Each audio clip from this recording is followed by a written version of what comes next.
নমস্কার বন্ধুরা, তিয়াস কিচেনে আপনাদের স্বাগত। আজ আমরা বানাতে চলেছি একদম সহজ আর সুস্বাদু একটি টিফিনের আইটেম, এগ কাটলেট। তো চলুন শুরু করা যাক।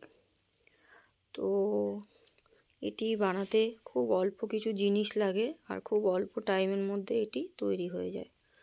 তো প্রথমে আমি কি করব, দুটো ডিম আর দুটো আলু আমি সেদ্ধ করে রেখেছিলাম, সেটাকে আমি একটা গ্রেটার দিয়ে আমি গ্রেট করে নেব।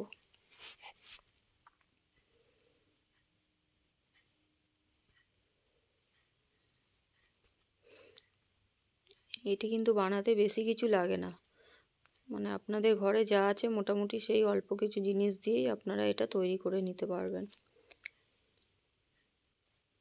তো তারপরে আমি একটি প্যান বসিয়ে দিয়েছি গ্যাসে, তার মধ্যে আমি 2 চামচের মতো সাদা তেল দিয়ে দিলাম।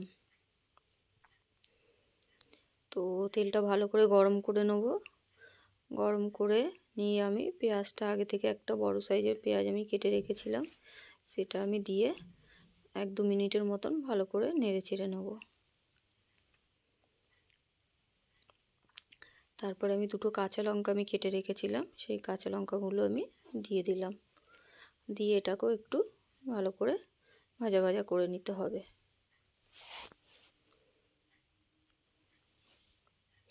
বন্ধুরা, ভিডিওটা কেমন লাগছে তোমরা কিন্তু অবশ্যই আমাকে জানিও,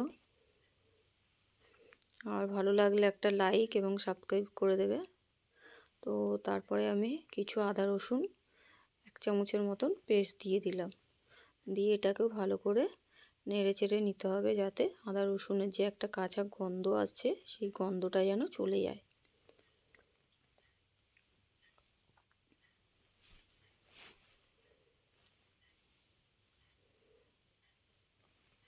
এরপরে আমি কিছুটা নুন দিয়ে দিয়েছি এর মধ্যে, আর একটু হলুদ দিলাম,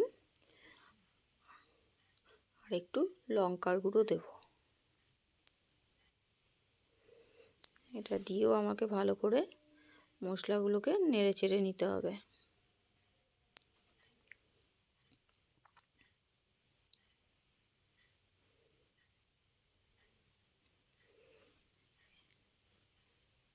এরপরে আর একটা আমার মশলা মেশানো বাকি আছে, তো আমি দিয়ে দিলাম নুডলস মশলা বা ম্যাগি মশলা, আপনারা যেটা আপনাদের কাছে থাকবে সেটাই দিয়ে দিতে হবে।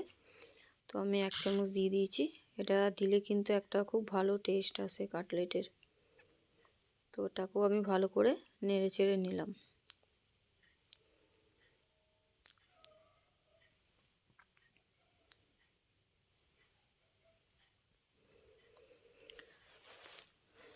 তো এরপরে আমি যে আলুটা আর ডিমটা, সেদ্ধ করা আলু ডিম যে গ্রেট করে রেখেছিলাম সেটা আমি দিয়ে দিলাম। দিয়ে এটাকে কিন্তু ভালো করে মশলার সঙ্গে মিশিয়ে নিতে হবে। এটা একটু আপনারা টাইম নিয়ে করবেন, ভালো করে মেশাতে হবে।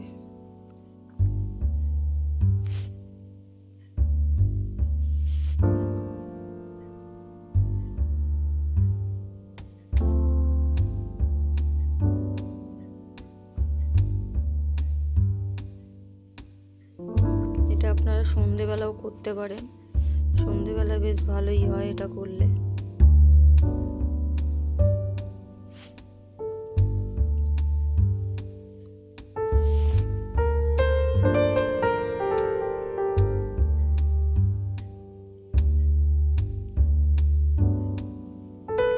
আমার এটা হয়ে গেছে, ভালো করে মিশিয়ে নিয়েছি। এটাকে একটা বাটির মধ্যে আমি ঢেলে রেখে দিলাম।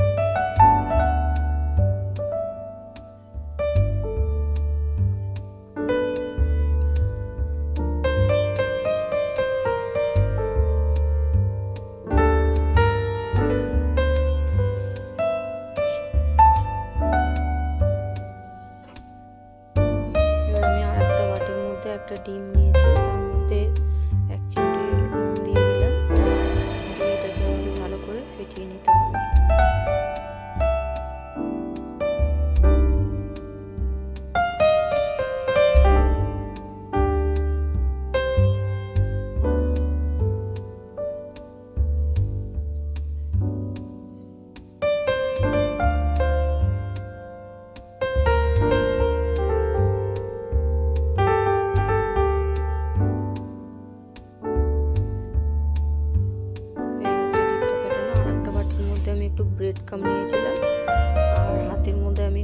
মেখে নিয়েছি, সাদা তেল নিয়ে আমি যে ডোটা বানিয়েছিলাম সেখান থেকে কিছুটা ডো নিয়ে একটা বলের মতন করে একটি হাতে নিয়ে আমি অন্য হাত দিয়ে সেটা চেপে দিলাম। চেপে আমি এটাকে ধারগুলো চেপে চেপে আমি কাটলেটের একটা শেপ দিয়ে দেবো।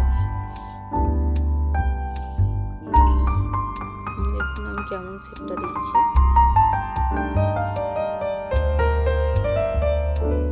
তেলটা কিন্তু হাতে অবশ্যই একটু লাগিয়ে নেবেন। তারপরে আমি যে ডিমটা ফেটিয়ে নিয়েছিলাম সেই ডিমের মধ্যে একটু চুবিয়ে নিলাম ভালো করে। তারপরে ডিমে চোবানোর পরে আমি যে ব্রেড ক্রাম্বটা নিয়েছিলাম সেই ব্রেড ক্রাম্বের মধ্যে আরেকবার দিয়ে দিলাম। দিয়ে ভালো করে এটা একটু কোট করে নিতে হবে।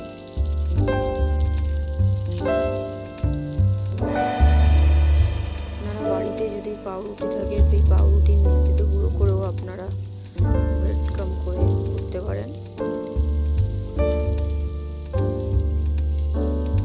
তো এরপর আমি একে একে সবগুলো আমি তৈরি করে নেব। আপনারা চাইলে আর একটু ছোটো বড় করতে পারেন। আমার 2খানা ডিম দিয়ে 8খানা হয়েছিল। আপনারা যদি আর একটু বড় বড় করেন তাহলে ভালো হয়, ছোটো হবে। এবার আমি তেল গরম করে নিয়েছি, তার মধ্যে আমি দিয়ে দিলাম।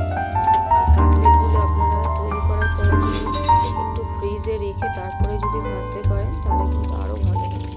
আমি সঙ্গে সঙ্গে ভেজে নিয়েছিলাম। আমি একসঙ্গে সবগুলোই দিয়ে দিলাম। দিয়ে আমি গ্যাসটাকে আস্তে করে দিয়ে এটাকে একটু টাইম নিয়ে আমি এপিট ওপিট ভালো করে ভাজবো। টাইম নিয়ে ভাজলে জিনিসটা খেতেও ভালো হয়, মুচমুচে হয়।